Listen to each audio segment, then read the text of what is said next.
One of the consequences of World War I was the mobilization of people towards the U.S. Thousands of people were left with nothing and looked for better conditions of life in the new leader nation. The amount of immigrants entering the country caused social tensions that were notorious between the status quo and those trying to reach the American dream.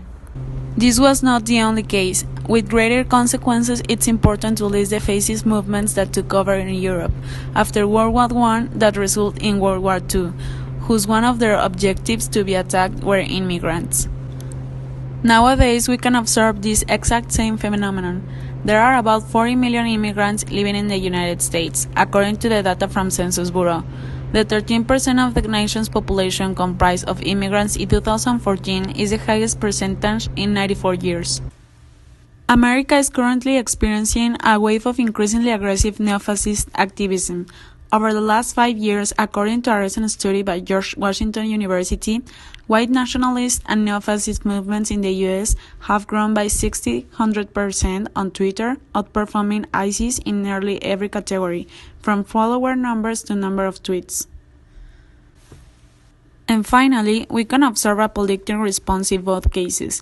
In the 1920s, the Immigration Act imposed for the first time a limit on the number of immigrants allowed to enter the United States. The policies taken in the actuality have been questioned, and there is a great debate on the role of immigrants in the U.S.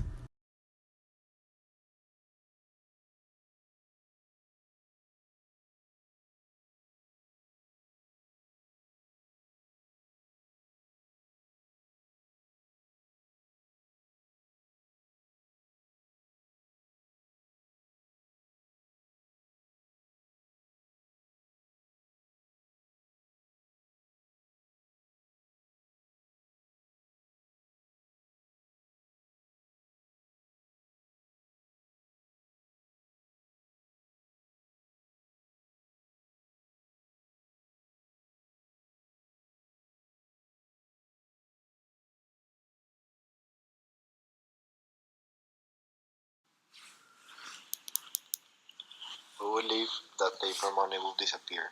Why? Because there is an exponential growth in the electronic currency, for example, Bitcoin and the Ether.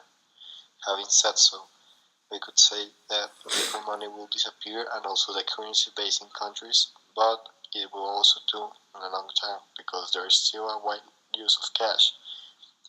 As the United Kingdom Payments Council affirms by nothing in the United Kingdom, half of the transactions by customers in 2013 were in cash. 2015. We believe that there will be a global currency that only changes by the supply and demand.